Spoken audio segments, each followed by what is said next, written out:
Lassée des critiques sur son métier, Léna Marfouf a pris soin de répondre à ses détracteurs avec la manière, dans une interview donnée au magazine Elle, jeudi 16 mars 2023.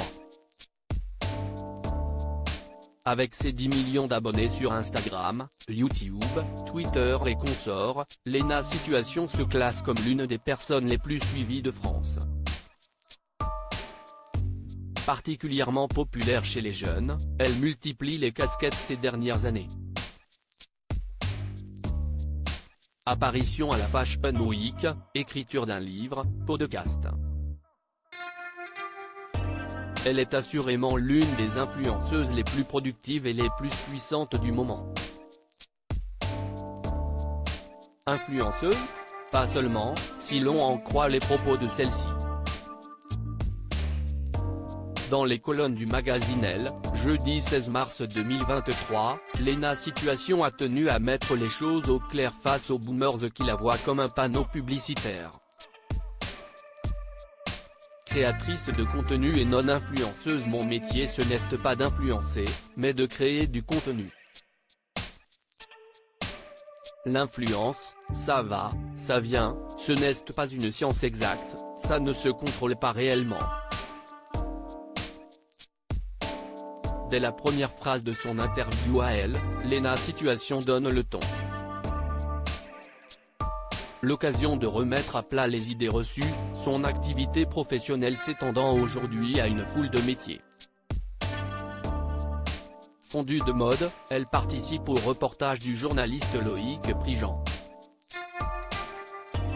Léna se fait également intervieweuse dans son podcast Canapé 6 places disponible sur Spotify. Le tout sans oublier un livre à succès, Toujours plus égale plus, vendu à plus de 300 000 exemplaires. Une activité qui ferait presque oublier son omniprésence sur YouTube où elle cartonne depuis 2012. La nouvelle génération face aux boomers. Si elle regrette que certains n'aient pas compris que la nouvelle génération, celle des millennials, était en train de se construire, cela ne l'empêche pas d'attaquer. Pour ce qui est de l'utilisation des réseaux et de YouTube notamment, Léna Marfouf a fait sa propre expérience.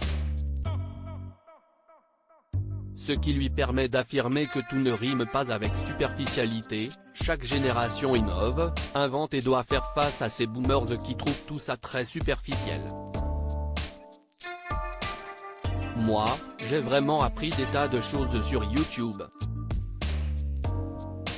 Ça m'a permis de voyager depuis mon canapé quand je n'avais pas les moyens, d'apprendre des techniques pour ranger ma maison, me maquiller, faire un business plan, utiliser Excel, Photoshop ou des logiciels de montage. Ça m'a même aidé pour l'école. L'influence, ce n'est pas juste se prendre en selfie. Voilà qui a le mérite d'être clair. À lire aussi J'ai peur de me faire tuer dans la rue, en pleurs, Léna Situation se confie sur son cyberharcèlement et ses conséquences.